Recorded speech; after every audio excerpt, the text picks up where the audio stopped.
Welcome back. This is video 2, our physical characteristics.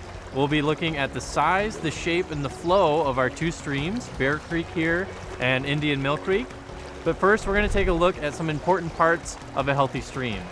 So as the stream moves across the landscape, it'll change shape pretty often, and we can separate out different sections based on how fast it's flowing and how wide it is.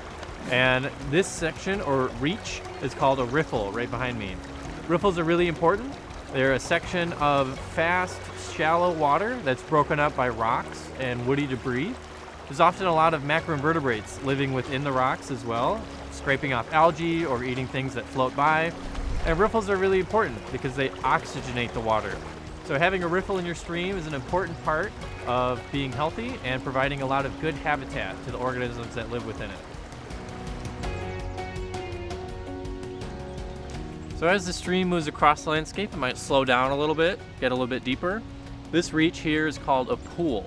A pool is a really deep, slow-moving section of a stream. Since they're deeper, they're usually a little bit colder too. It's kind of chilly in here. Usually pools are caused by a large rock or a log. There's a log right here that's stuck in the riverbed. And as the current flows across that log, the downstream side where I'm standing is being scoured out. All the sediment is being carried away by the force of the water, causing the pool to get deeper and deeper. Since they're deeper, their pools are usually at a cooler temperature than the rest of the stream, making them a great spot for fish to hide and breed when they're not eating macroinvertebrates. So this last reach is called a run. A run is any place in the stream that has smooth, continuous flow that's not broken up by rocks, but it's not as deep as a pool. So a run is usually the transition between riffles and pools as the water's slowing down a little bit, getting a little bit deeper, and it's not being broken up by rocks and logs. It's really important to have a diverse community of all three different kinds of reaches because they each provide unique habitat to the fish and macroinvertebrates living in the stream. It's very important to take a look at what kind of reaches you have in your stream because it affects all aspects of the stream's quality.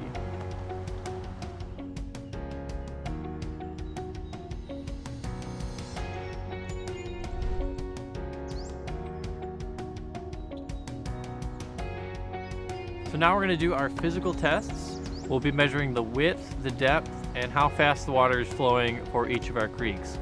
Each test we're going to do 3 times and then take the average to get some accurate results. So for width, we're going to be using our tape measure. For depth, we'll use our D-net converted to a meter stick. And then flow, we're going to time this tennis ball for how long it takes to flow about 2 meters. And like I said, we're going to take an average out of 3 tests for each location.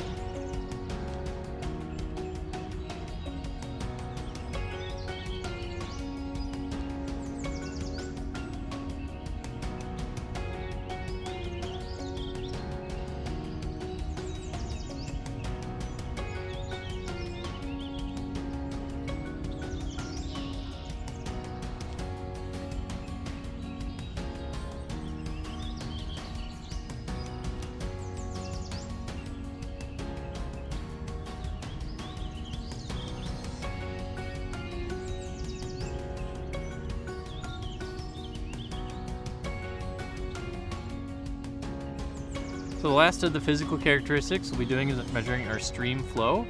So Thea and I are going to stand about 2 meters apart and then time how long it takes for the tennis ball to get from me to her. And again, we're going to be taking 3 measurements and then average them out to get meters per second.